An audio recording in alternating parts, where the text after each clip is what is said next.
प्रस्तुत है the Lucknow post से समाचार वॉइस। केंद्रीय गृह मंत्री अमित शाह, कांग्रेस अध्यक्ष सोनिया गांधी, कांग्रेस महासचिव प्रियंका गांधी और कुछ अन्य अति विशिष्ट लोग यानी वीआईपी सीआरपीएफ की महिला कमांडो के सुरक्षा घेरे में नजर आएंगे। वीआईपी सुरक्षा में प्रशिक्षित सीआरपीएफ की महिला कमांडो की पहली टुकड़ी को जल्द ही इन लोगों की सुरक्षा में तैनात किया जाएगा। अगले साल होने जा रहे 5 राज्यों के विधानसभा चुनाव के प्रचार के दौरान भी महिला कमांडो वीआईपी लोगों के साथ जाएंगी। इनमें 32 महिला कमांडो हैं। इन महिला कमांडो ने 10 हफ्ते के वीआईपी सुरक्षा प्रशिक्षण को हाल ही में पूरा किया है। अगले महीने तक इन्हें तैनात किए जाने की उम्मीद है। अरुणाचल प्रदेश के पश्चिम कामेंग जिले में स्थित सेसा ऑर्किड सेंचुरी प्राकृतिक रूप से उगने वाले ऑर्किड के संरक्षण के लिए समर्पित देश का पहला और अब तक का एकमात्र संरक्षित क्षेत्र है।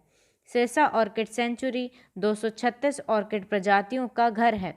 उनमें से कई दुर्लभ और स्थानिक हैं और कई अद्वितीय वनस्पति मूल्य के साथ भी हैं। सेंचुरी को खतरे वाले ऑर्किड के लिए एक पूर्व सीटू संरक्षण स्थल के रूप में भी इस्तेमाल किया गया है। जब ऑर्किड सेंचुरी के कुछ हिस्सों को ट्रांस अरुणाचल राजमार्ग के काम से परेशान किया गया, तब सेसा में स्वदेशी समुदायों ने वन अधिकारियों के साथ मिलकर इसमें इस उम्मीद में एक बदलाव किया कि सेंचुरी समुदाय केंद्रित पर्यावरण पर्यटन के अवसर लाएगा।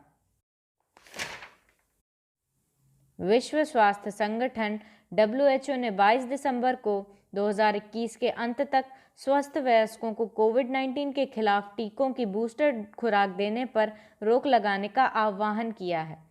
संयुक्त राष्ट्र की स्वास्थ्य एजेंसी ने वैश्विक स्तर पर वैक्सीन की पहुंच में निरंतर असमानता का हवाला देते हुए ये अपील की है। WHO ने बताया कि वर्तमान में उपलब्ध टीकों में से 20% का उपयोग बूस्टर के रूप में किया जा रहा है। दुनिया भर में कोविड-19 महामारी को रोकने के लिए वैक्सीन असमानता एक बड़ी चुनौती बनी हुई है। यह संकट अफ्रीका में गंभीर है, जहां कुल आबादी के केवल 8% लोगों को पूरी तरह से टीका लगाया गया है।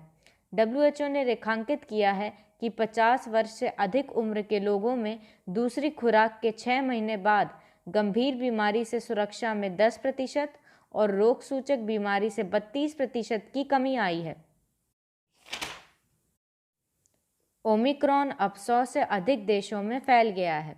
यूनाइटेड किंगडम और संयुक्त राज्य अमेरिका सहित दुनिया के कई हिस्सों में कोविड-19 मामले आसमान छू रहे हैं, जहां ओमिक्रॉन अब प्रमुख रूप से फैल रहा है।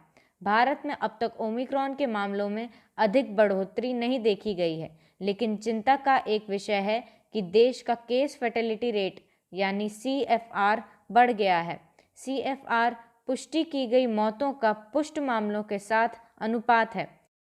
आवर वर्ल्ड इन डेटा के अनुसार 20 जुलाई 2021 से भारत का CFR 1.34% पर स्थिर बना हुआ है। फिर 12 नवंबर से 21 दिसंबर तक यह लगातार बढ़कर 1.38% हो गया है। भारत में ओमिक्रॉन मामलों की संख्या अब 259 हो गई है और आज तमिलनाडु से 33 नए मामले सामने आए हैं। 2011 से 2019 तक चीन में औद्योगिक रूप से उत्पादित क्लोरोकार्बन और डाइक्लोरोमीथेन का उत्सर्जन बढ़ा है। एक नए अध्ययन में यह बताया गया है कि 2019 में चीन में उत्सर्जन बढ़कर 628 गीगाग्राम प्रति वर्ष हो गया, जो 2011 में 231 गीगाग्राम प्रति वर्ष था। मुख्य रूप से पूर्वी चीन से 13% की औसत वार्षिक वृद्धि के साथ ऐसा हुआ है। 2012 के बाद से चीन से डाइक्लोरोमीथेन का उत्सर्जन विश्व का कुल 50 से 60% हो गया है, जो कि 2011 से 12 में 30 से 35% था। नेचर कम्युनिकेशंस में प्रकाशित एक रिपोर्ट में कहा गया है कि अगर वैश्विक डाइक्लोरोमीथेन उत्सर्जन 2019 के स्तर पर बना रहता है तो एंटार्कटिक ओजोन रिकवरी में लगभग 5 साल की देरी हो सकती है। चीन से उत्सर्जन में वृद्धि वैश्विक उत्सर्जन वृद्धि में एक महत्वपूर्ण भूमिका निभाती है और इस वृद्धि में समताप मंडल की ओजोन परत की बहाली को प्रभावित करने की क्षमता है। नमस्कार, शुभ रात्रि।